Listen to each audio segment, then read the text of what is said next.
subscribe to our channel to keep up with all the latest from Simpin After Dark and everything else at Wild 7 Studios.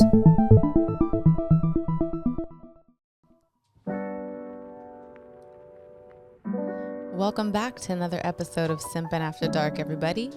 It's your girl, Ashley Mendoza, and today is a very special episode for many reasons that I am excited about. First of all, let me just get it out of the way. It's the season closer finale. Taking a break after this. And also I got a special guest, returning guest that I think usually the shows that feature Stephanie do pretty well. So welcome back, Stephanie. Thank you. Thank you so much for coming through today. Of course. That's going to be a good one. I don't know if it was the first episode that I had you on that we talked about narcissists. Yes, I believe so. Yeah, so that was probably season 2, maybe. So it's been a long time and there are a lot of new listeners now. So I kind of want to recap and touch base on a lot more topics that we really didn't get into because last time we just kind of like got into the basics. But today I want to talk about kind of like the long-term effects of narcissistic abuse in relationships. And it can happen whether it's like you're raised by a narcissist, like if your parents or you have a parent that's a narcissist, or a partner or a friend, maybe, like whatever it may be. There are actually studies about the effects that it can have on your brain. It's pretty interesting. And also I'm excited because the song that we are going to get into today is by Jhené Aiko. It's her song Triggered, Freestyle. It's a fucking bop. One of my favorite songs ever by her, which is actually a very triggering song. And like I feel like she knew that it was a triggering song because like then she went and released the triggered protection mantra after. And it's funny actually. Last week's episode, I had Val on. So shout out Soulfully Val. Everyone go check her out. That was a really fun episode. But she was talking about, because she has a podcast too. And she was talking about how she talks about kind of like using music as therapy, which I know like you might be familiar about with working as a therapist or whatever. Definitely. And she was talking about how like she focuses on certain songs that can be therapeutic or certain types of music that can be therapeutic because just like there are songs that can be therapeutic, there is music that can actually be triggering. Definitely. Or bad for you. Yeah. And I think it's also interesting to think about what you choose. So are you choosing to put yourself in a situation that is going to be therapeutic for you, or are you putting yourself in a situation that is going to trigger you even more? And why are you choosing that? Yeah, maybe it could become like a pattern or like a whole thing about comfortability. I think it's like something that I've read about, or like whatever type of media I consume, like it's like TikTok or talking to you or like reading or whatever it is, Twitter, like the whole like idea that sometimes you choose toxic partners because it's like what you're used to. So like if you grew up in a toxic environment, you can feel like certain people are like home to you, quote unquote. You don't know any other cycle, and you have to feel comfortable in your cycle, and you don't know how to get out. So you're going to choose a cycle that is comfortable to you and familiar. And you play a similar role. If you were a similar role in your toxic family relationship that you have with your parents or siblings, then you're more likely to choose a similar relationship with your partner. Or there are some people that are like, they have that insight and know, I'm going to choose something different. I want to change that cycle. And so they will choose a partner that is different. But you have to have that insight to do so. Do you think there's like something like specific or like anything that can maybe set those people apart? Like people that fall into like that trap versus people that do become more self-aware in terms of like anything, like maybe education, you think? Like socioeconomic status, or maybe certain things you go through? It's interesting because I have a family, even my mom, they came from a big family, and you see the difference in even her siblings. So it's like they have obviously the same socioeconomic status. They have the same upbringing. Yeah. It's just their personality traits and their resiliency. So that's a whole different topic that maybe I could talk about another time. But there's different resiliency traits that make you more likely to be able to get out of it. So there, you know, if you had a traumatic childhood, maybe there's all siblings that had that same experience, but there's certain traits about you that make you, one person, become the drug addict that stays in that same cycle that the whole family did. And then there's others that are able to rise above and become successful and say, hey, I'm going to stand out and I'm not going to keep repeating this cycle. It's just, it varies. Yeah, that's so true. Kind of reminds me with like astrology when people like talk about like, oh, well, if you're born same time, same day, same location, like why is this person not exactly the same as this person? And it's like, okay, well, because certain circumstances can play into that. Like no one person's going to be the same. You could be born in the same family, growing up with the same bullshit trauma, but like maybe one of you makes it out, one of you turns out into a drug addict. It's sad, but and it's kind of almost like the whole nature versus nurture argument, where it's not nature versus nurture, it's nature and nurture. And so it's nature of your natural genetics of what you have as an individual and your nurture. Then you can have different genetics than your sibling, and so that's why even in the same environment, the nurture part, you're still going to be different. Damn, so true. So I guess for new listeners that don't know, Steph, do you want to give us a quick rundown on your background? Yes. So I am associate marriage and family therapist. So that I kind of specialize in multicultural LGBT. That's my kind of specialty. But I have a master's in clinical psychology. Yeah, so she's a master. She knows what she's talking about. She comes through and blesses the podcast from time to time. So I'm so excited to have you back. And as always, I will link below other episodes that you have come through on. Let's go ahead and play a clip of Triggered by Jhené Aiko, which I can't remember if it dropped. I think it was 2019. Yeah, not last year. Pretty recent, but maybe, yeah. But it's a good one.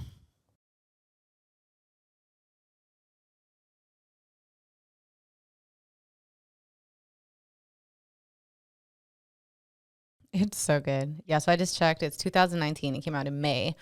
I remember like when it came out and just like how instantly I was like sucked in.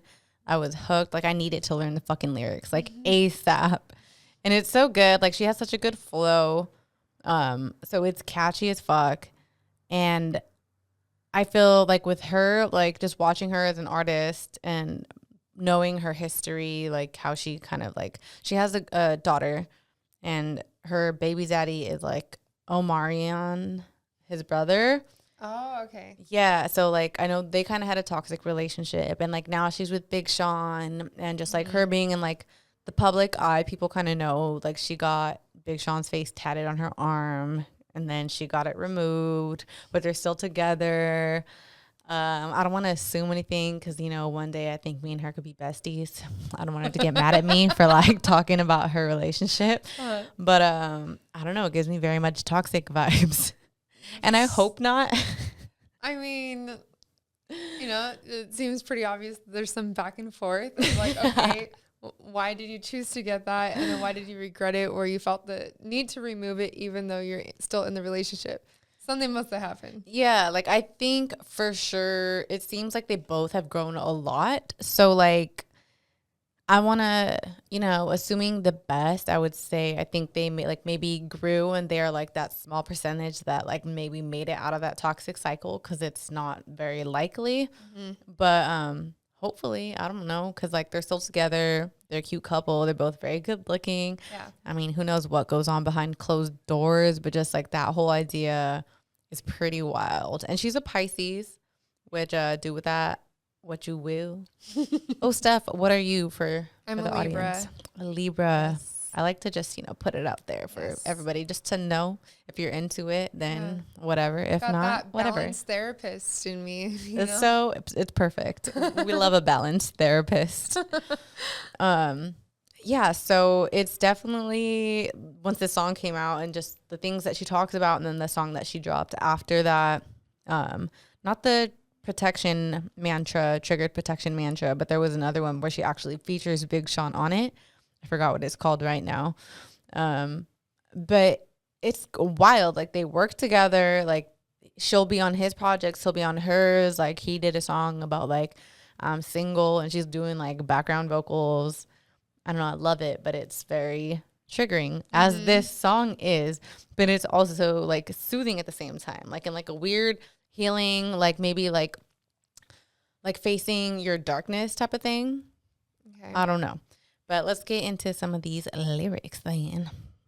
So she says, go figure, you were the trigger. You brought me to an obstructed view when you knew the picture was bigger. Who am I kidding? Knew from the beginning you'd ruin everything. You do it every time. You are my enemy. You are no friend of mine, motherfucker.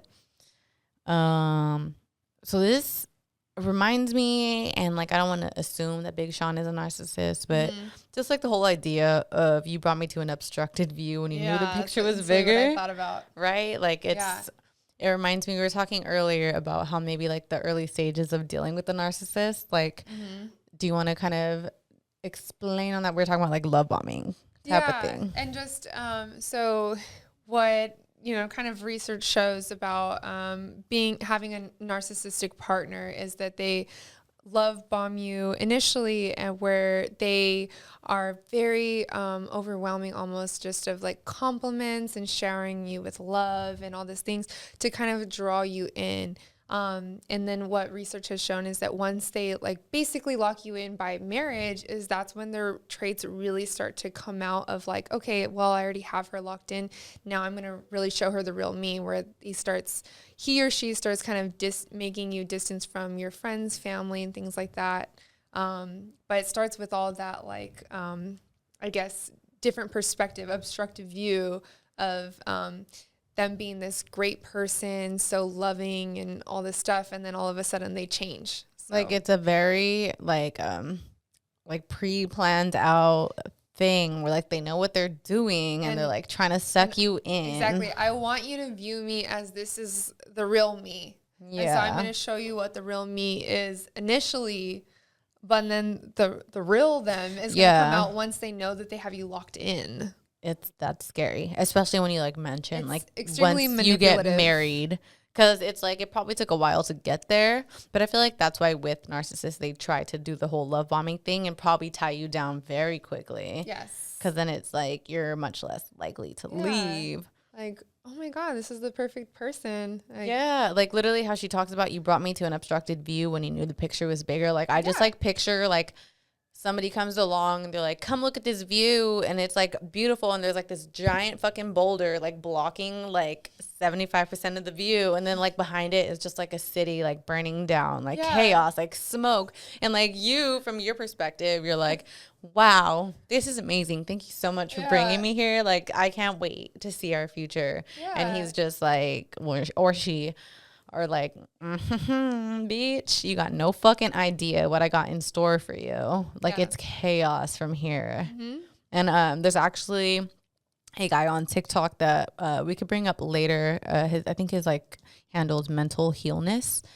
But he kind of just talks about that, and it's he's a like self-aware narcissist, and he, I guess, is doing everyone the favor of just like putting his shit on blast. He's married or whatever. But yeah, he just kind of like explains like the ways that like when he does these like little skits, it's obvious how premeditated he is about it. Like he knows what he's doing. And he knows how the other person is going to react. And so that's what I think is, I was talking to Ashley about earlier, is just, it's interesting because it's almost what I would do with a client if we were doing role play. And it's like, you're going to say this, so how do you expect them to react? And he kind of does it with himself of like, I'm saying this, and this is how I expect them to react. So it is premeditated in that he's almost showing you that he's saying this, and this is how I expect my partner to react. And he's like 3 steps ahead, so he's like, always. It's super manipulative. Like and they know exactly how you're going to react. And I don't know if he is that much insightful that he's realizing that, hey, I'm showing you that this is how I'd respond to you being this way, and this is how I expect you to respond, and I expect to respond this way.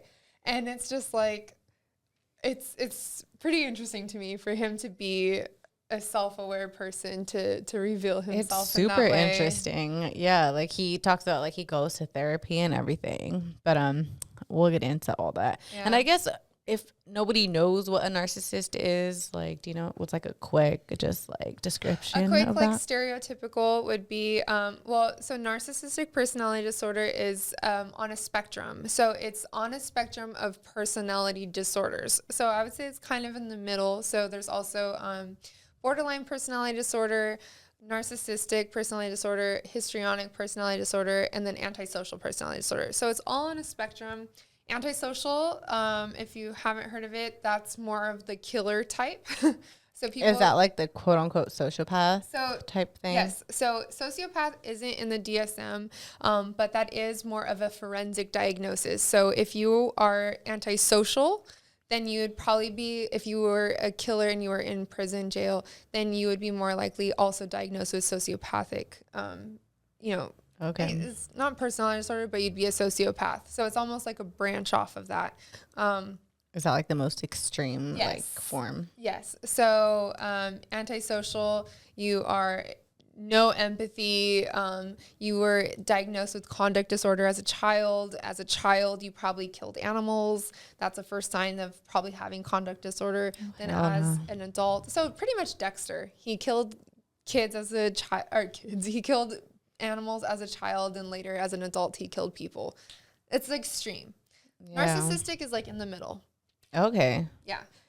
So it's in the middle, and like we kind of covered a bunch of this in like the last episode that you were on when we talked about that. No empathy. It really was called self-centered. Can't Get Enough. So if you guys want to like go get a preview of more information, like general information on that, listen to that, because like for this episode I want to focus on like the effects of narcissistic abuse. And like just kind of what that can look like. Yeah. And again, narcissism is very overused, I feel like, in today's society. There's a lot of traits that you can have that sound narcissistic, but to be full-blown narcissistic is less common. So you could like have traits of a narcissist, or like have narcissistic traits, but it doesn't necessarily mean that you are a narcissist. Yeah, or personality disorder traits, but you're not necessarily narcissistic. Just like borderline personality disorder is also on the spectrum. It's similar. It sounds similar to narcissism because it's on the spectrum. It's not as extreme. Okay. Well, then let's get into some more lyrics. Verse 2, wanna fuck you right now. I just turn the lights out now, and you know when the sun go down, that's when it would all go down. Been a minute, been a while. Ain't let nobody hit it since you hit it. I know you always know what to do with it, but ain't no me and you without you in it. Damn, I'm about to burn this bitch down. I think I need to lie down because I'm not trying to wild out now. And then kind of, I guess I couldn't get into verse 3 because it kind of all ties into what I want to talk about. Okay. She says, don't know what I'm capable of. Might fuck around and go crazy on cuz. Might fuck around, have to pay me in blood. This ain't the way that you want it. Might catch a case in this bitch. Don't let me catch you face to face in this bitch. Trying my hardest not to disrespect you after what you did. Man, what you expected. So this reminds me of something that I've been like seeing a lot of also on TikTok. And like the thing with TikTok is like there could be a lot of misinformation, but it's also like doing a really good job of spreading a lot of information where like if you care enough and like do your whole due diligence, like, you know, double check everything, like you can learn a lot. So like what this reminds me of is like reactive abuse. I don't know if you like are familiar with that. I don't know if it's specifically dealing with narcissists.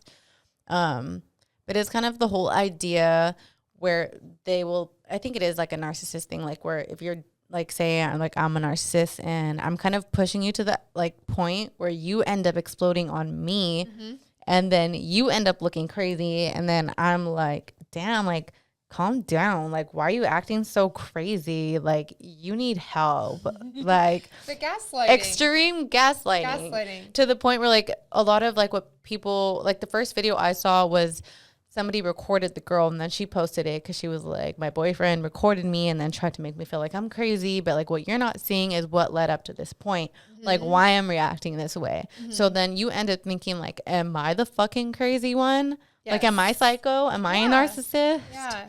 And it's scary. So that's what I think I want to bring awareness to, because sometimes you end up thinking like, am I the narcissist? But you got to think like, what gets people to brought this? you to that point? And, you know, that's what seems to be pretty common in people that have a partner who's narcissistic or has narcissistic personality disorder, is that they manipulate them so much that they end up making the partner feel like there's something wrong with them, or they're not good enough, or that they're the one that is crazy. And it's because they were so charming at the beginning, and they, you know, hyped their partner up so much where all of a sudden they slowly start adding in all these things that, you know, take away from that initial charm, and then they're like, wait, what happened? Like, and you kind of believe it because like they were such a good person at the beginning that you're like, I think I could take their word for it. It's just like, okay, like you need to calm down. Like, you're feeling this way. When have I done this? And then it's just like, well, oh yeah, that's right. He really was at the beginning. Maybe it's me that's doing something wrong now. So and that's scary. why he's not treating me that way anymore, is because, you know, I'm doing something. And then I also was reading something where, you know, they try to kind of almost get close to the people that you're close with so that they can confide in those people so that they get to them first.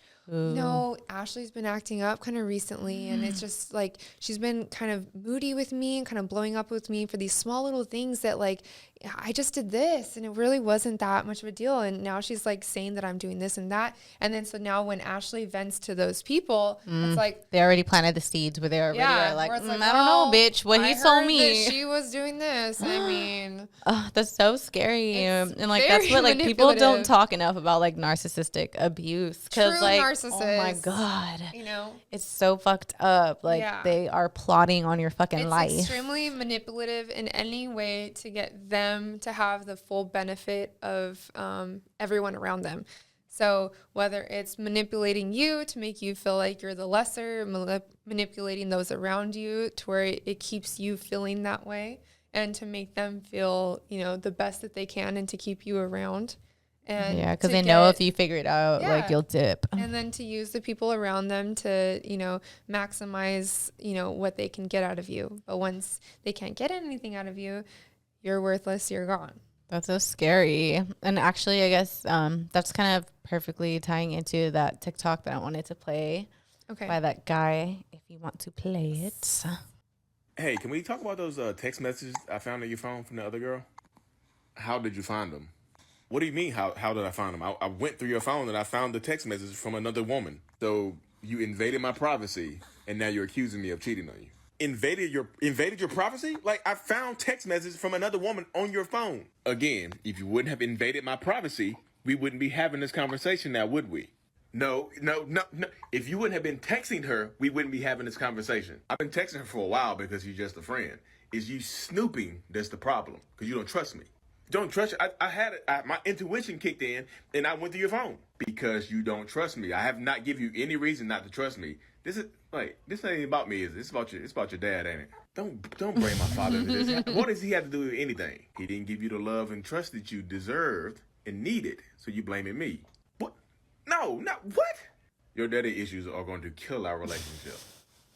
That just makes me want to scream just listening to that. Like, it's horrible. So manipulative. Like, holy shit. And it's like, so that they know all of your insecurities, and they know where they can get at you when they need to, so that when something comes up about them, they can bring something up to quickly deflect. quickly gaslight you and be like, oh, it's because of this. Like, your perspective is wrong on this because of what you've been through, and now you're going to put it on me now? Literally, it's just, like, making you question yourself over and over, and it's so, like, easy to see how that can, like, make someone start to question their sanity and, like, go into the whole, like, reactive abuse way, like, start cussing and yelling because you're, like, feel like you're going crazy. Yeah. Oh my God, that's so scary. Yeah, and I know that you talked about where you were reading articles where it's has like a long-term negative impact on your mental health, and it just on your kind brain. So on your brain, and so that reminds me of almost PTSD, where it affects your amygdala, and that's your basically like alarm system in your brain, where like that's where your adrenaline goes. That's where you're alerted that something's wrong. So when you're constantly being gaslighted and feeling like that you're not good enough, something's wrong, or that you need to be, a lot of people say that having a narcissistic partner is like walking on eggshells. And so when you're walking on eggshells, that means you're hyper vigilant. You're constantly, you're just like always like on like high anxiety mode. Yeah. And that's what someone with PTSD has, is just, they're not able to really be present because they're constantly worried about what's going to happen around them if they make the wrong mistake or if something goes wrong around them. And so having a manipulative, narcissistic partner, that's what it's like, because if you do something wrong, then they flip. And if you're not, so you're just trying to avoid that, like at all costs, 24/7. If you're not going to satisfy their needs, then they're going to flip on you. And all of a sudden, instead of you being this all amazing person, you're an all bad person. It's very black and white for them. There's no gray in between. Yeah. And so that's why it's so hard to stay in the relationship and to have confidence and feel comfortable in that relationship, because you're walking on eggshells. God, that's so sad. Yeah, he has more videos too, which like if you guys are interested in like hearing information from like the self-aware narcissistic personality disorder person, go check him out. His handle's at Mental Healness on TikTok. He's super interesting, and like it's like the whole dynamic is weird, but whatever. But he has a video where he's like talking about a normal relationship versus like a relationship with a narcissist, and how one is based on like, you know, growth and like, okay, we're here and it's good, and then we're gonna move here, like next step, moving up, and it's getting better, getting to know each other, like next level, and then blah blah blah. Whereas like in a relationship with somebody with narcissistic personality disorder, it's all based on potential. So that's why they like love bomb you in the beginning, and then you're left chasing that same feeling for the rest of the relationship, and always like excusing their behaviors for like, oh, well, no, he used to be good, or like blah, blah, blah. Or like in the same way we're talking about like walking on eggshells, where it's like, well, I know they can be good. And it reminds me of like people that were raised by like narcissists, how their memory was fucked up. They don't remember their childhood, because like when you're on high alert like that all the time, it's like PTSD. Like you don't remember shit. Yeah, and it's kind of like a ability to be present.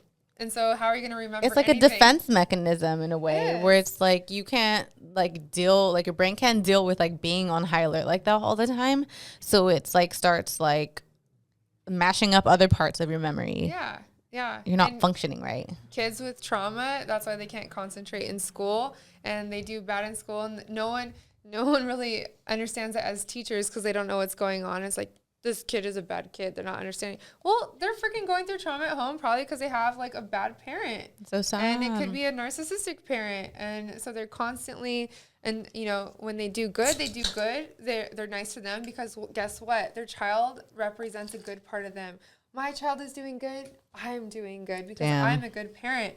But then once that kid it's not actually because you're happy for them. It's because it's reflecting good on you. Exactly. But once they do bad, or they're not, like, you're not able to brag about your child, then it's just like, like and then it's very critical of that child. So then that child is more likely to become like a narcissist or have borderline personality disorder as well, because they had this extremely critical parent where it's like, you either have to be all good or else don't even come near me. Like, you're not representing me well. So now like you're a bad kid. And so then they take on those traits, and then that's all they know. It's so sad. Yeah, it's a generational cycle of just, you know, carrying that on, and then you pass that on to your partner, where now you're treating your partner the way that your parent treated you. Yeah, that's so sad. So like, even if it's like not someone with full blown NPD, like just knowing the traits is good. Just like protect yourself, because like you could still be on that shit end of the stick, and like that'll still fuck with you. So pretty much closing out the song, she talks about verse 4, trying to let the time fly, trying to let the time go by, trying to let the time heal all, trying to let the time kill all our memories, all you meant to me, all that history, all that's history. I'll calm down eventually, fall back eventually. Please call me back eventually, fall back into me. Oh, So she's just remembering like everything and why she can't let go, all the memories, just trying to let time go by till it's like better again. And then she talks about, maybe I'm overreacting, baby. I don't know what happened. You know, all of my bad habits. You know, it's hard for me to control that shit. Because when I get mad, I get big mad. I should have never did that. Get back. About to feel the wrath of a menace back in my feelings, or in my bag, in my feelings. I'm a bad little bitch. So at the end, she's blaming herself. Yeah. Well, you know how I get, and I'm sorry. Yes. And it's like, well, what did you do to get that way? For real. But that's what someone with, narcissistic personality would do, is just where it becomes like, oh, I'm going to reflect on myself. Well, you know what? I shouldn't have done this either. So you're right. Yeah. And like, that's like the whole thing where people talk about like people that are like on a path of like healing and blah, blah, blah. Like as a healer, you attract like shitty partners. And like, I get that to like a degree, but then also people talk about like, well, maybe you're just attracting these people because you have no boundaries. Yes. And boundaries are an extremely important thing to have. And I know I've talked about this before in previous episodes. People with NPD, they push your boundaries. And basically any kind of personality disorder, they have really difficult time with keeping boundaries and understanding that other people have boundaries. And so when someone with NPD is trying to get their way, they don't care about your boundaries and they're going to keep pushing it. And so you, as a partner or whatever, you have to be firm on those boundaries, because once you give in, they know that they can keep pushing your boundaries for any other reason. And so you say no, but you ended up giving in. Okay, well, now I know that, like, even though they weren't happy with this, I'm just going to keep pushing and I'll eventually get my way. Damn. That's crazy. Boundaries are the most important thing for any relationship. Work, friendship, 100%, 100%. Anything. And I you agree. have to be so firm and know your boundaries. That's it's the like bottom literally line of what I could tell you. No one's going to take you serious until like you have that boundary and you actually like uphold it. So I guess like specifically like dealing with people with narcissism that's going to be like your biggest like defense mechanism. And for you to recognize, as a sign of maybe they have something going on, because if they're not respecting your boundaries, why? What's going on behind that? Should I even be around this person if they're not able to recognize that this is my boundary? It's nothing against them, but this is my boundary, and I'm not comfortable with this. That reminds me, is where I draw the line. So Alexa posted on her story today. It was a TikTok, and it was talking about this girl, and she's like, people that set a boundary with you are just trying to continue like a healthy relationship with you. They're not trying to hurt you. Yes. And that's the part where I think that'll help you with like somebody with narcissistic personality disorder, or just in general, like if you have like anxious attachment style. I know I talked about last week also. Sometimes you take boundaries as like an attack, or like it makes you freak out and you're like, oh no, they don't fucking like me. Like they're going to leave me or whatever. Or like with a narcissist, they're like gonna freak the fuck out. But like if they can't respect that, then like that should be a big bright red flag. Exactly. Because if they're gonna switch, I guess, or like flip, like where it's like you're all good, now you're all bad, that's a sign to you that maybe you shouldn't be around that person if they can't respect your boundaries, because that's a sign that they're going to keep pushing. Why do you want to be around somebody that is constantly stressing you out because like you're not feeling comfortable setting a boundary? Well, they're going to get mad if I say that I'm not happy with this, or they're going to get mad if I say like that wasn't cool or whatever. Why do you want to be around someone like that? Yeah, so I think that's like something that I've read. Need to, yeah, where it's like if every time like you bring up how you feel, like you're scared, like you're walking on eggshells. Like if you're scared to even bring up something, bring up a boundary, or bring up an issue that upset you, or talk about your feelings. Yeah. If you're scared to bring that up because it just turns into like a whole thing every time, that's not healthy. And also with this guy. Mental illness. I don't know his name. Yeah, but I watched one of his TikToks where he was talking, again, it was that point of view where he's showing both sides of like, well, this person just needs, me to help him out, and I need to like just like help him heal, and then we'll be good in our relationship after like I give my all to him. And he also showed his side where it was, well, if you're putting your all into me, then you lose yourself. And that was like, oh, dang, that totally makes sense. And that's a perfect way to word it, because once you put yourself in that person to try to make them heal and be a better person, then where are you and where did you go? And, so and then once they reject you, then you lost yourself. You don't even know who you are anymore. So how is that worth it for you?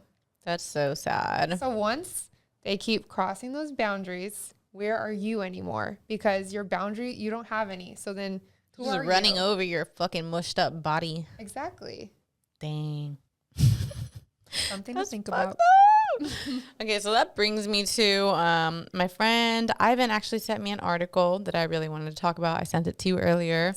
He sent it to me about a week ago. So it is titled "Woman to Run 285 Miles in a Wedding Dress to Raise Awareness for Narcissistic Domestic Abuse by Joelle Goldstein. Yeah, it's very interesting. So the main person that the article is talking about, her name is Vanessa Reiser. You guys can go Google the article. I'll link it too once I post. So it says she's a survivor of narcissistic domestic abuse, which is a form of domestic abuse by a narcissist, right? So she is setting out to raise awareness for narcissistic domestic abuse by running a nearly 300-mile journey across New York, and she'll be doing it all in a wedding dress. So she's starting May 17th, which is, I think this episode drops on the 18th or 19th. So she's running right now, you guys. She's running through New York in a wedding dress. Crazy. Not crazy, like good for you, but wild, And then she's set to finish on May 29th in Manhattan. So it's in Oswego, New York to Manhattan. That's 285 miles. That's insane. Oh, she's about to run 23 miles each day, close to 23 miles each day, all to raise awareness. And I salute her. This is amazing because I don't think it's talked about enough. Like, I think people kind of know about the disorder, but the effects that it has on the people that they freaking go ram through.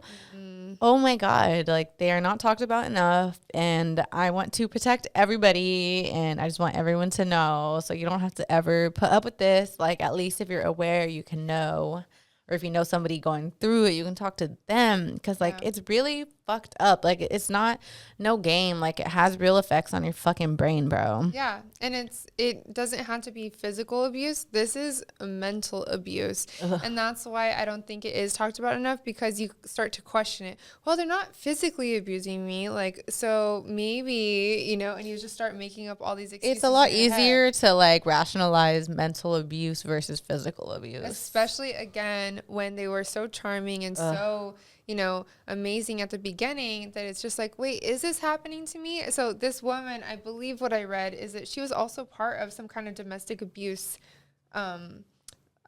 organization. Yeah, something like that. And so he tried to get her even out of that. And so, it doesn't matter where you're from.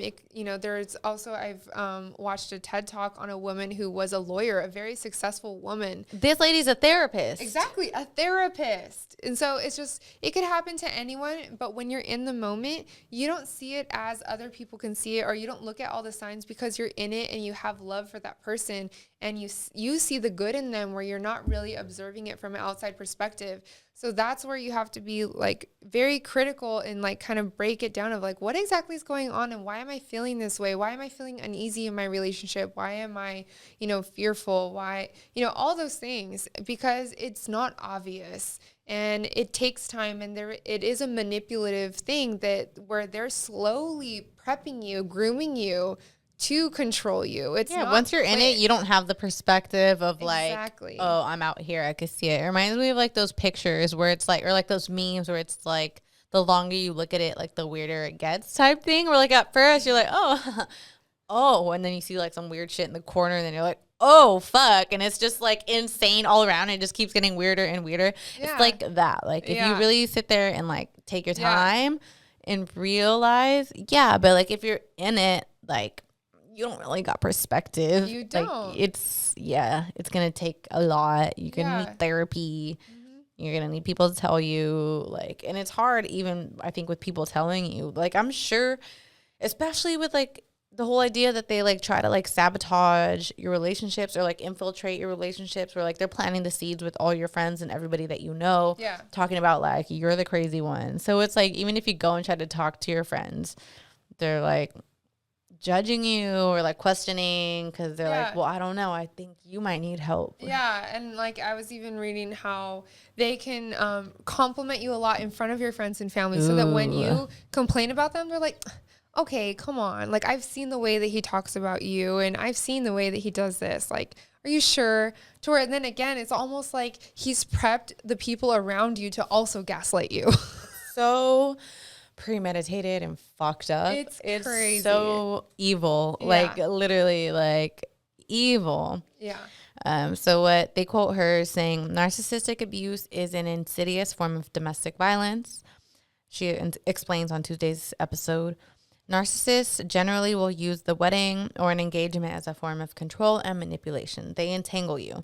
And so the dress is a representation of how they do that. So that's why she's wearing a wedding dress as she does this whole little like marathon. So then it says, long before she was advocating against domestic abuse, she was engaged to a diagnosed narcissistic sociopath who had a history of abusing his partners. Then she says this part, I was like, holy shit. He left me in Cape Cod, and then I had to rent a car to get home, she explained. Cape Cod, I've been to Cape Cod. It's definitely not in New York. So he left her there. Then he padlocked me out of the house. A few months later, I left him, and he spit on me, called me a bunch of really awful names, told me that my dead father was a loser. My father died when I was 18, and then he bleached all my clothing. Holy fucking shit, bro. That reminds me, I think we were talking about that earlier, about with like the whole like bringing up the dad, that TikTok of that guy when he was like, oh, this is probably because of your dad or blah, blah, blah. Just like, why are you talking about my dad and my personal things I told you about that are vulnerable things? Like, you know, like this thing with my dad makes me sad, and you're trying to like manipulate me with that. It's so literally, she said, insidious. This way, and you're like making it as if I'm your dad, but I'm not your dad. So why are you treating me like, your dad treated you? So, and he's like hitting a place so close to home that it does make you kind of question it. Because you're like, I mean, you're right. You're saying something very personal. Like, I'm a self-aware person, so like, I'm gonna think about it, but really it's just like really fucked up. Like the word that she used, insidious, is like the most perfect word for it. Oh my God. So then she says she claimed her ex-fiance even attempted to get her kicked off the board of the domestic violence center by claiming she was abusing him. So then he tried to flip the script and like sabotage her whole life when she left him. And at some point in the article, it says like, she's a therapist, but like it's not easy for anyone to know, even if you are a therapist. And once she realized, she left immediately. That's what she said. Yeah. And again, though, it's going after people that are nurturing and trying to help others. Pretty. Obviously, a therapist is a nurturing person that's trying to help others. So it's like, oh, I'm going to go after this person that's vulnerable, that's willing to be manipulated in that way. Someone that's understanding. Yeah, understanding to us. Like, oh, this person's so sweet, this person, whatever. And, anyone can be manipulated, even someone that is aware of what a narcissist is. Because they don't appear as a narcissist at first. They just appear as a really good person. Yeah, I mean, it's not like our natural instinct to walk around and just be like, narcissist. Yeah. No, you try to assume the best of people. And even if they have like some off traits, you're not going to be like, oh, they're a narcissist, like immediately. Yeah. So no, especially like her being a therapist, she's going to be like more like understanding and try to like reason it, like, it's probably maybe he went through this, so he's this way. And especially like I've read is that narcissists don't really show their full selves until they have you locked in, like with marriage. And so that's scary. Like it's gonna get worse. This guy could be playing his part until he really has you locked in. So why would anyone, regardless of your knowledge, be aware of that if they're not really showing their full selves until they feel like, oh, I have her locked in now. Yeah, like clearly they are very like premeditative individuals that know exactly what they're doing. Especially someone diagnosed narcissistic sociopath. That's very, oh my God, very, you know, dangerous combination. Praying for her freaking healing. Yeah, that's insane. She talks about how she knew something wasn't right, but she couldn't put like her finger on it exactly. Yeah. And it wasn't until she had withdrawn from many of her favorite activities due to her partner's demands that she had a wake-up call and realized he was a narcissistic domestic abuser. And then she says, the day I figured it out, I left. So then it's like a little quick definition here. It says narcissistic abuse is characterized by the emotional, physical, sexual, or financial forms of abuse that a narcissist inflicts on others. Not all abuse is physical, and many survivors often feel angry, confused, alone, and as if you're the crazy one. Pretty insane. Just like the fact that she's like a therapist just like blew my mind. I'm like, damn, even like a therapist, like it would go over their head. Like nobody's safe out here. Literally. And that's what I even learned in school is that it does not matter your education. It does not matter your background. Anyone can be fooled by a domestic abuser, whether they have narcissistic, whatever. But a domestic abuser is extremely manipulative, and they have those, you know, everything planned way ahead. And they're really like prepping it to make it work out in their favor. And so that's why you have to be so careful and don't question yourself. Speak up to your friends and family when you feel like something is off and you feel like, why do I keep feeling like I'm the wrong one, but I'm scared to say something? Speak up to somebody and be willing to listen to what they have to say. Because if you're not and you get really defensive, then people are like, oh, okay, like I'm not going to say anything to her. Yeah. And then you're going to be the one that is stuck in that scary relationship. And then you're going to be the one that's fearful of what's going to happen in your relationship. Ooh. Speak up. Yeah, definitely speak up. Just spread awareness. Like, I love that Ivan sent me this article so that I could talk about it, so that I could like spread awareness. Yeah. What do you think, like, would happen? Like, do you think it's beneficial or not beneficial if somebody thinks that they may be dealing with a narcissist and they came to their partner, like to the person that they think is a narcissist about it to try to talk about it? Do you think that would be helpful, or do you think they would? It depends. And I mean, I know that that's a common. Yeah, I mean, say, for sure, yeah. But it depends. So say like for this person, narcissistic sociopath. Okay, in most domestic violence, abuse kind of situations, you have to be very careful because it keeps escalating and eventually you can risk your life. They will try to kill you. And it happens many times where they threaten to try to kill you. I have a gun in my room. So hell no. It gets extreme. If you don't get away from that, they will threaten you to eventually kill you. Is it like an ego thing? And it's like, yeah, trying to leave them and they're like, mm-mm. Yeah, but it's also real. And so people that don't get away, I can't remember the statistic or percentage, but it is a pretty high percentage of those that don't leave their domestic abusers, that they can die. They can die. Like your life is in danger. So you have to know when to leave and have to know when to be strong enough to speak up and do something about it. And so I'm not saying narcissistic specifically, but approaching it, if they are very abusive in that way, it may not always work. But that's why, again, have a good other social support and really turn to them to get their perspective on what's going on if you really feel like you are being gaslighted and that like something's off. And so maybe approach them, but if it's not working out when you approach them and you see that you're on eggshells when you approach, why are you in the relationship? Like, that's probably already an issue. Exactly. Like, you should be able to go up to your partner and just be like, maybe you're a narcissist. Like, if they're not a narcissist, they're just going to laugh it off or like talk about it with you. And be able to actually communicate. Yeah. Or be like, why do you think that? And then again, so another part of the thing is to reflect, why are you with this person then if you're feeling this way? What other patterns in your past? Is there a family member, a mom or a dad that was also like them? And so this is what's comfortable for you. but why are you putting yourself in this situation again when you know that hurt you as a child? And how can you grow from this? And how, if your partner's not willing to grow and be like, oh my God, I'm so sorry. I didn't realize I've been making you feel this way.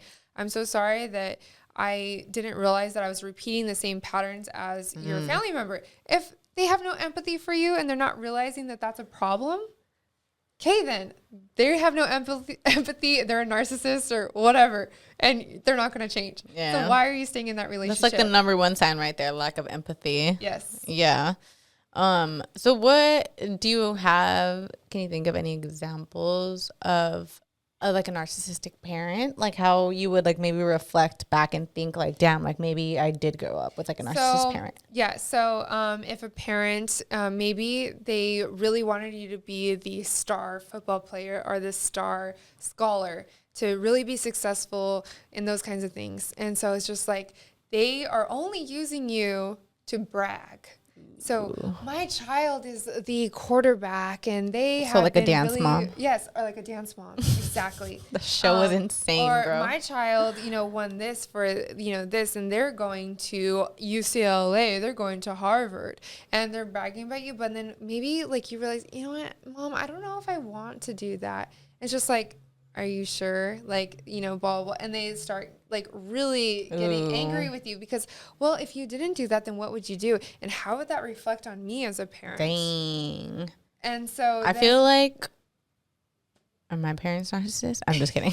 I just feel like too many people could relate to this. Okay, right? One, though, you have to realize that your parents are immigrants, right? Yes, that's true. So that's another thing that you have to think about, and that I have to think about as a therapist, is there are diagnoses that mostly come from older white men. And so when you have to think about the diagnoses, you also have to think about where they came from in cultural perspective. So as an immigrant, important, you want your child to be successful because you put a lot of effort in bringing them this success. So true. So it's going to vary. Consider that. Yeah, so that varies based on your cultural background or whatnot. Because I feel like definitely, like, for me, I'm like, isn't everyone's parents like this? But yeah, that definitely makes sense. Yeah. But yeah, I just think the idea of like, if your parents are like more concerned with like how it's going to reflect on them versus your happiness. Yeah.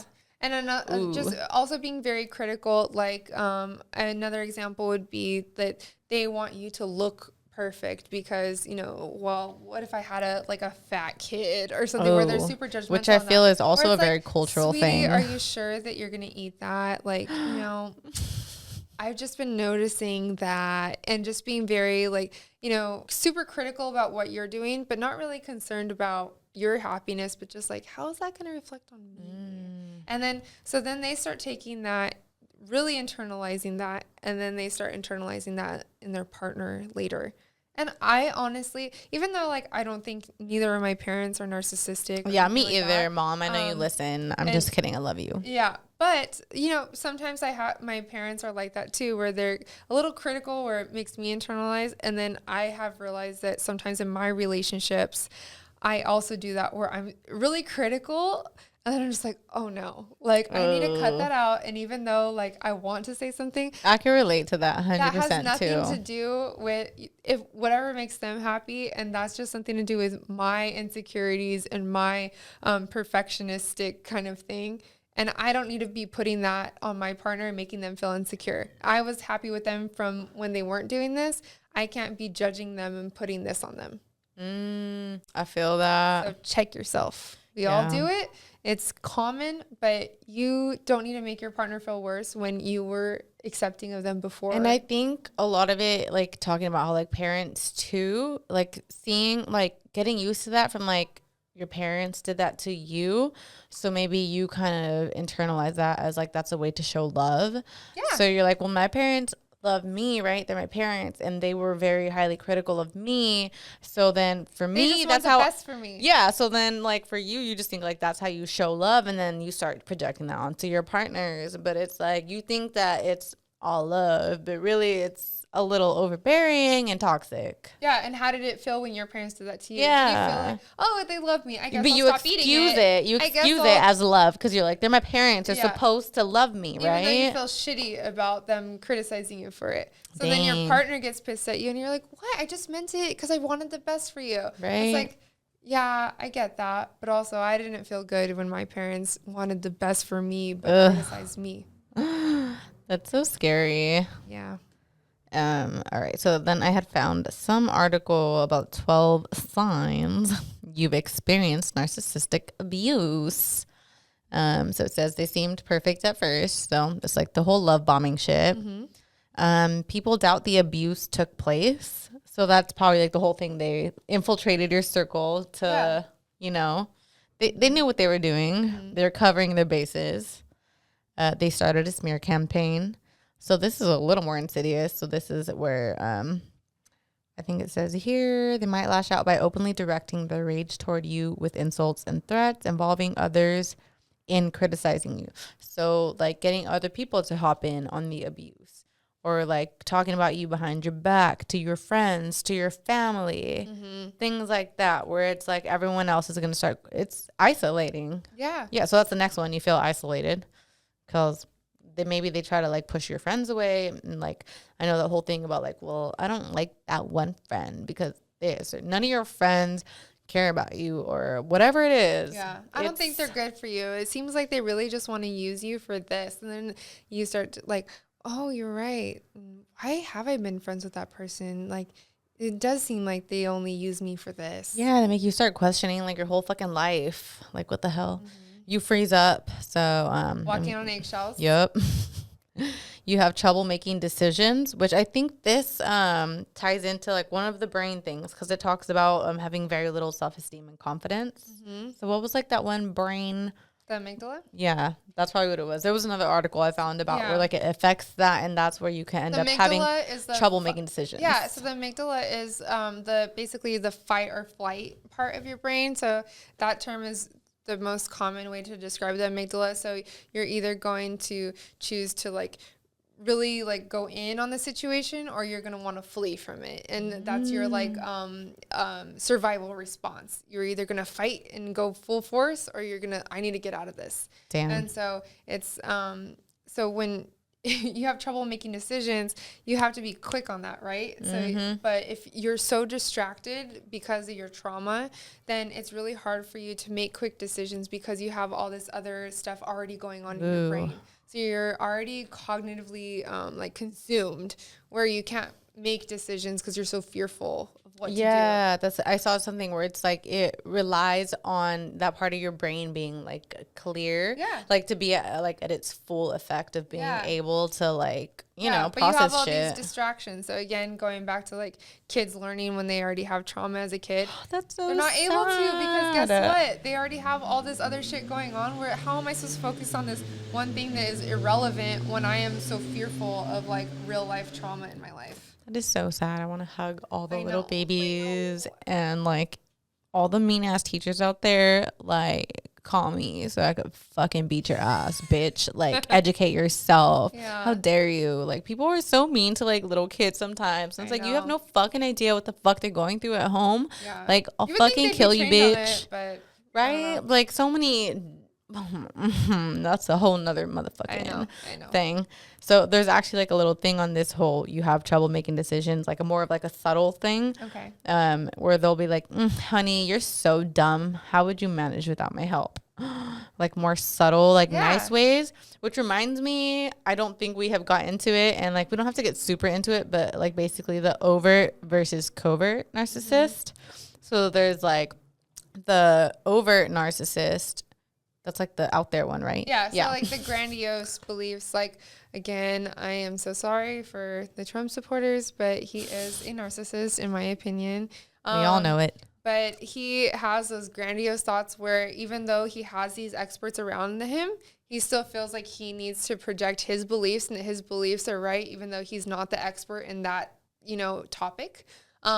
So I would say he's like a good example of that. Yeah, for sure. Like, it's more of like they're so openly putting you down. It's very overt. Not trying to hide it. Yeah. Not trying to hide it at all. I am the expert. I'm confident. I'm this. I'm that. And it's very obvious. Yes. He just thinks he's the best person in the world.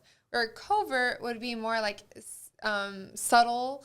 Well, yeah, literally how covert would be like, honey, you're so dumb. How would you manage without my help?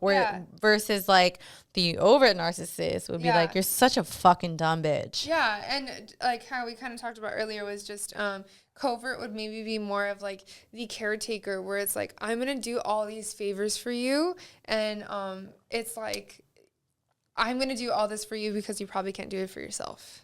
Right. And so it's like, I'm taking care of you. I'm doing all this for you. And like, where would you be without me? But it's very That reminds subtle, me of kind of like the parent thing. Yeah. Where they're like, I raised you, so you have to believe me when I say this is best for you. I know what's best for you. I take care of you. I put a roof over your head. Yeah. So you need to trust me. Where does that leave you in your confidence to be able to do anything on your own? Right? So then suddenly you rely on that person. Ooh. And you're going to, when you look for a partner, you're going to rely on someone very dominant because you have grown up to believe that you're not capable of doing things on your own. Ooh, that's so fucking sad, bro. Next one, you always feel like you've done something wrong. So, yeah. It says abusive partners typically find ways to cast blame on you instead, for even like if they have negative actions or whatever. They might accomplish this through deceit, often by insisting they said something you have no recollection of. So gaslighting. Mm-hmm. Getting so angry, you end up soothing them by apologizing and agreeing you were wrong. More gaslighting. Yeah. Bro, this is too much. Like, we both had a part in this. I mean, I got so mad, but I mean, you made me that way because you did this. So, I mean, we're both wrong here. Oh, hell no. That is so toxic. It is. Yeah. So, I mean, I guess I'm trying to think of like more examples, like for people listening for that. Definitely mental illness. Follow him. Like, he posts shit all about that just because like I wish I could be just like very like with the examples. Well, even with the thing that, you know, with the TikTok that we showed. Oh, yeah. Was going into the phone where it was just like, okay, well, why did he go into my phone? Perfect example. What was the purpose of that? You invaded my privacy. You don't trust me? You don't trust me? I've been talking to her for how long? And now all of a sudden, because you go into my phone, you don't think that it's, you know, you don't trust me with our relationship? We're just friends. Yeah. We're like, in reality, he fucked up. He crossed a boundary. He basically you're so cheated. Insecure that you went through my phone. Twisted so where's that coming from? Okay, I get it. Maybe I shouldn't be texting as much, but like, why are you so controlling where you think you need to go through my phone? Oh my God. Yes. So no, like I think my biggest thing is like I always see all the time when people are like, oh, like I heard this, and then it's like the other person's like, who told you that though? But who told you that? Like when they're more interested in finding out who told you versus addressing the fucking problem. Yeah. Red flag. They're trying to fucking spin it. Like, who fucking cares who told me? I heard you were fucking macking on some bitch. So, yes or no? Did that happen? And they're just worried about who told you. Because then they're probably going to try to discredit that person. Mm-hmm. And again, it's that black or white. So when that person no longer serves them, okay, then they're going to start talking all this shit on that person. Do you know how they are? They are just saying that because, they did this and this, and I know about that. So now they're, and then they'll or like if it was like your guy friend that told you, they'll be like, it's just because he wants you and he wishes that he could have you. Exactly. Yeah. And did you know that he did this and this and this? And then they start putting that person down because it's circular conversations. They can never be lower than who's around them. So they have to always be above. And then once that person criticizes them or calls them out on something, then they're going to say, well, and then to make themselves, again, get back to being higher up. Yeah, it reminds me, there's another thing that I kept like coming across on TikTok about circular conversations, usually with narcissists, where it's like, I found you were texting this girl, blah, blah, blah. Or like, I heard blah, blah, blah. And they're like, who told you? And you're like, you tell them. Like, really? You're going to believe what they have to say? Like, well, did you know that they did this? Completely unrelated.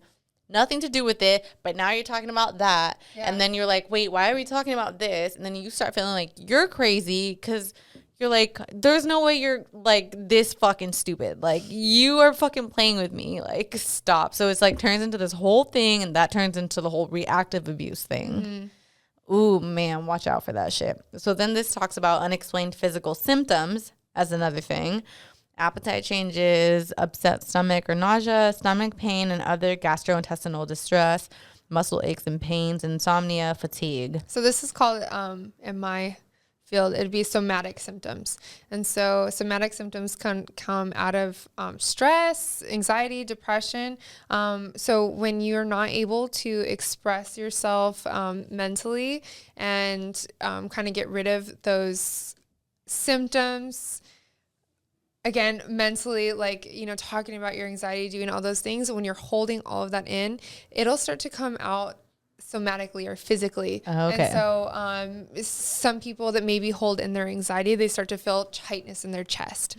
They start to feel like it's hard for them to breathe. They get the panic attacks. So all those things are because they haven't been able to release that anxiety, stress, depression, whatever, that it starts to affect them physically. And this actually happens a lot in men because men don't like to talk about their feelings, that they have a really high physical decline when they're older because they never went to therapy or because they never got to talk about their feelings.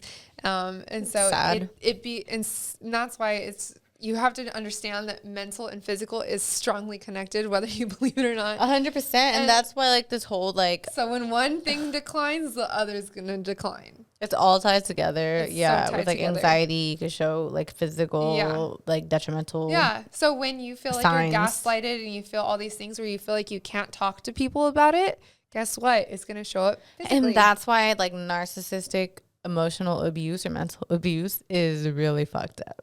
Because you could have serious health problems because of these, what would you say, somatic symptoms. Somatic symptoms. So scary. And it says you feel restless and unsettled. So kind of just all together with everything. You don't recognize yourself. That's scary.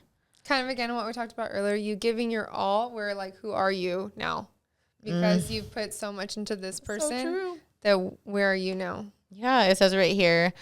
So, of course, you love them, so you stop going out with your friends. Next, you give up your hobbies, skip after-work drinks with coworkers, and eventually cancel your weekly visits with your sister. You spend time doing what your partner wants to do, so they know you really do care. So, like, they make you think that that's how you show that you care. But really, it's like, once you realize you dropped all these things, like... They've isolated you.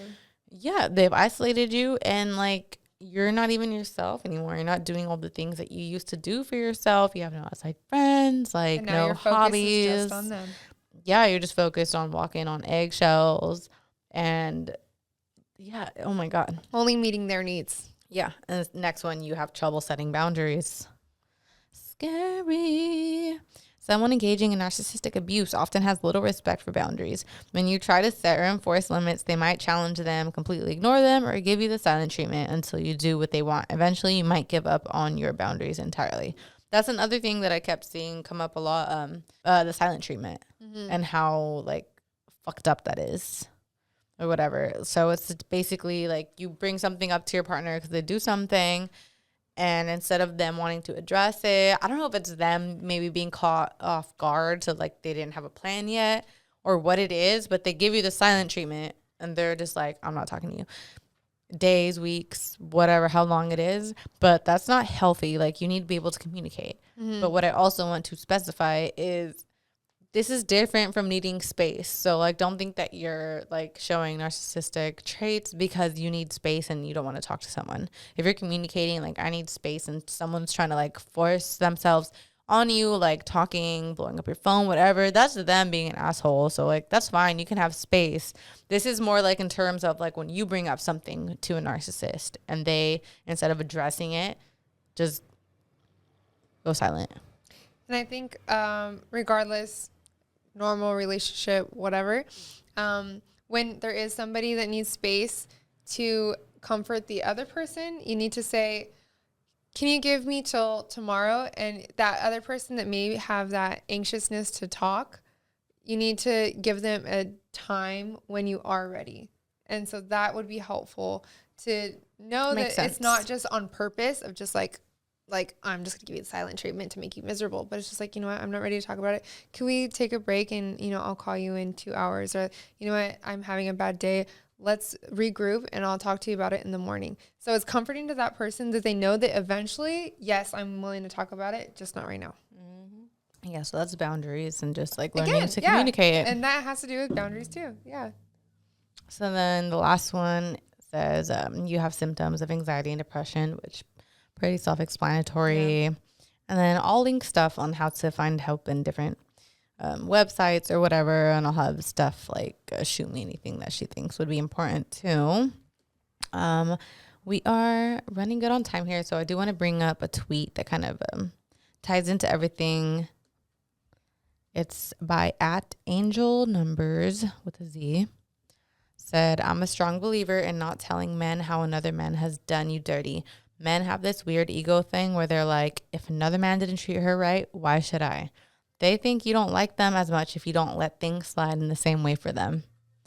Ooh, when I read that, I was like, damn, I never thought about that. I saw that, and I also saw a girl respond where she said, instead of saying how they did me wrong, I tell my partner how good they were in bed and how like amazing they treated me, because it hurts a man's ego even more. They want to top it. They want to top it. And oh my God. That's kind of toxic, but that's so smart though. Cause like, it's really like, not, like it's annoying. Like definitely like if like my man was talking about like my ex, she treated me so well, like blah, blah, blah. I'd be like, ew, like what the fuck are you telling me? But I don't want to fucking hear this. Yeah. So it's a little manipulative. But like in terms of like if you're dealing with someone that you know is like this, definitely do that versus like spilling how you've been hurt before. Because this totally makes sense. It's giving them a blueprint of how to make what you're willing to deal with. What you're willing to deal with, and that like how to really get to you. So it's just like, oh, like you stayed around even though they did all that. And it's just like, okay, so if they're really trying to like reel you in, then they know how to do it. Oh my God, it's so toxic. Yeah, and I kind of agree with that. Like, I don't know. 100%. I feel like I've definitely been probably vulnerable in my past relationships where I have said like, you know, this hurt me and he did this. Bro, especially as women, we like look at it as a way of like bonding in a way, and kind of just like being like, this happened, please don't do it to me, I've been hurt before, thinking that like you're dealing with like the best person. You don't know. You don't fucking know. And if you happen to be dealing with somebody with narcissistic traits, they're gonna use that against you. Like some people might, you know, take that into consideration and be like, I would never want to do you like that. But that's assuming too much. But like, again, you cannot assume that everyone has your best like intentions in mind. And again, it has to do with boundaries. So you went through all that and you never set a boundary. Yes. So it's just like, versus, you know, if you said, oh yeah, he tried to do this and then I cut him off right when he tried to do that. So I don't put up with that shit. That, so you know. Or maybe like, this would probably come off as crazy, but just like being like, this happened. So, you know, from now on, and just be very upfront and clear. Like, so now, like, I'm not dealing with this. Like, I'm just letting you know, like, if you want to fuck with me, I'm not dealing with this. And like, they might still try to test you, but like, that's why you can't go back on your boundaries. Exactly. Once you set your boundaries, you have to follow through. Regardless of who it is, you have to follow through. Once you say that that's your boundary, if they see that you said that this was your boundary, but then, oh, you say it, but look at, you did this and you let me do this to you. Okay, you don't have any boundaries. I can cross it anytime I want. And so once you set it, keep it, because they'll know that you are able to be manipulated and pushed to where they can cross it. And you never want that to happen. Yeah, so I think the biggest takeaway from all this is boundaries always are your number one helper. You never know who you're dealing with. If it's somebody that is evil, they're not going to like boundaries. They're going to react very hostile like. And if it's a good person, they're going to respect it. And that's what you have to remember, just like that IG story I said, or that TikTok that Alexa posted. If somebody sets a boundary with you, they're trying to keep the relationship going. Like, no one's going to set a boundary with you if it's like they want nothing to do with you. They'll just fucking stop talking to you. If they're setting a boundary, it's because they're like, hey, I want this to keep going, But like, this is what I need from you. This is what I need you to know is my boundary. Yeah. So respect people's boundaries, basically. And reflect on your childhood, because if your parents never put boundaries with you, and that's why you are the way you are, and you feel uncomfortable with boundaries, then it's healthy that people are setting boundaries with you now, and you need to set boundaries for yourself. 100%. Wow. What a great last episode for season 3 of Simpin After Dark. Thank you again, Stephanie, for coming through. Happy to be here. Thank you so much for all your information and just like chiming in on stuff, because I'm always just like pulling shit up, and it's so easy to just like come across information and just like interpret it whatever way, but like having you here to like break it down and like confirm like yes or no, like you're actually educated on this shit. Like I try. Yeah. Like TikTok is informative, or like Twitter, internet in general, the fucking internet, like there could be so much bullshit out there. Definitely. Always like do like your research, your own research to confirm or deny shit, or look further into it. Find books by like credible sources, all that.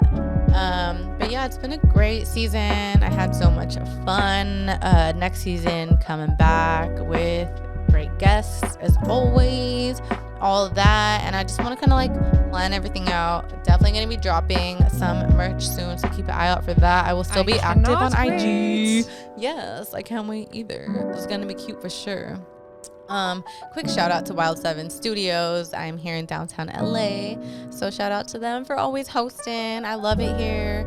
And shout out to Nightshade Collective and to my girls April and Alexa for helping me every week. And shout out to Stephanie again. Thank you so much.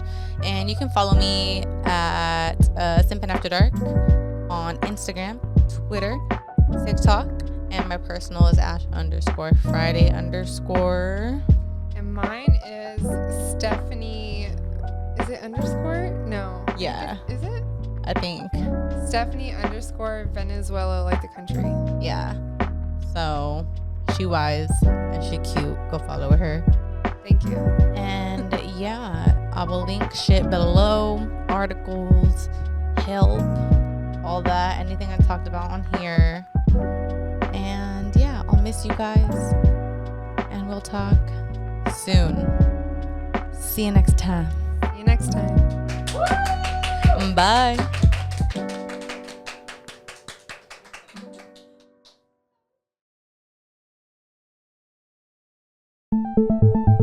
You're listening to the Wild 7 Podcast Network. Listen different.